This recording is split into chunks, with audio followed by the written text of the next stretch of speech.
विनम्र। संसार कई बार विनम्रता को झुकना समझ लेता है। आपने कई बार लोगों को ये कहते हुए सुना होगा कि मैं कभी किसी के समक्ष नहीं झुकता, कभी नहीं झुकता, मैं टूट जाऊंगा किंतु कभी झुकूंगा नहीं। अब देखिए, ये सारी बातें जो है मन में अहंकार भर देती। अहंकार आपको स्वयं आपके ले जाता है। समझ जाइए एक महत्वपूर्ण बात, किसी के समक्ष झुकने का अर्थ ये नहीं कि सामने वाला व्यक्ति आपसे अधिक प्रभावशाली बन गया है। इसका अर्थ ये भी नहीं कि आप हार चुके हो या हार मान रहे। समझ जाइए, अधिकतर झुककर वही मिलता है जो आपसे ऊंचे कद पर होता है, उसे उसी प्रकार मिलना पड़ता है। किसी के समक्ष झुकने से, विनम्र रहने से आपका कद छोटा नहीं होता, किंतु हाँ, सामने वाले व्यक्ति के मन में आपके लिए आदर और प्रेम अवश्य बढ़ता है, आपका अस्तित्व विशाल अवश्य होता है। तो चयन आपका है, क्या चुनेंगे, विनम्रता या अहंकार? राधे राधे। चलिए आपको एक बात स्मरण कराता हूं, बात जो आप पहले से ही जानते हैं।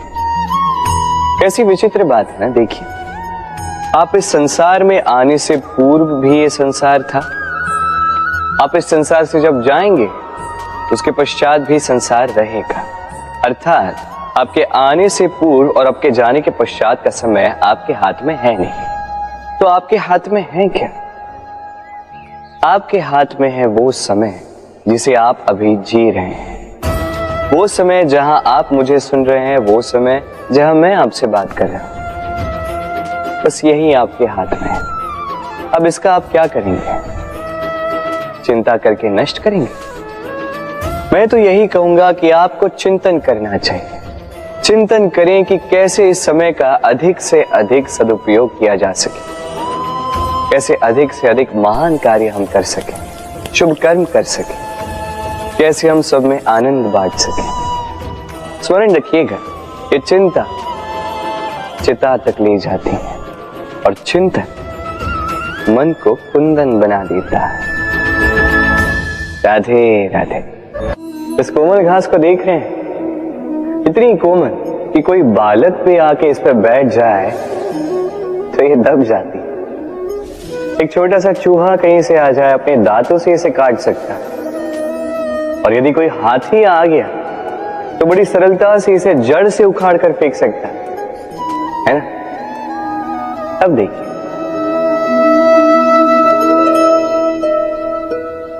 मैंने इसी घास को गूंथकर एक रस्सी बनाई, और अब वही कोमल घास एक शक्तिशाली बंधन में परिवर्तित हो चुका। ऐसा बंधन जो किसी हाथी को बांधने में काम आ सकता है। वही हाथी जो बड़ी सरलता से इस घास को उखाड़ कर फेंक सकता था। समझे आप?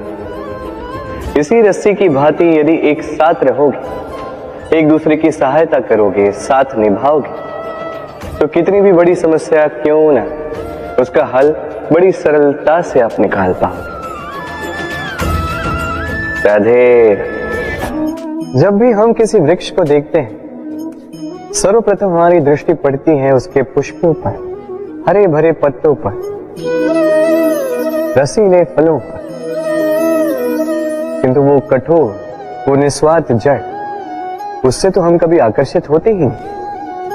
अब क्या इसका अर्थ ये है कि जिसने बलिदान दिया, जो उस वृक्ष की नींव है, जिसने उस वृक्ष को बढ़ाया, उसका कोई मोल ही नहीं?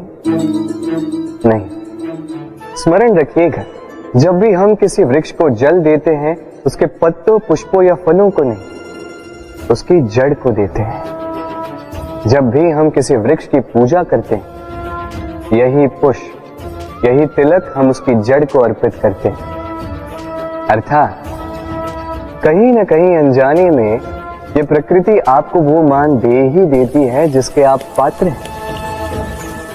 और इसीलिए तो मैं कहता, तो कर्म किए जा, तू फल की चिंता ना कर, तुझे वो मान अवश्य मिलेगा जिसका तू पात्र है, बस विश्वास कर। राधे राधे। देखिए ये प्रेम वो रंग है जो जीवन में रस भर देता है। ये प्रेम वो सोच जो पल भर में मुख पे मुस्कान ला देती है। प्रेम वो पुष्प है जो मन की बगिया को खिला देती है।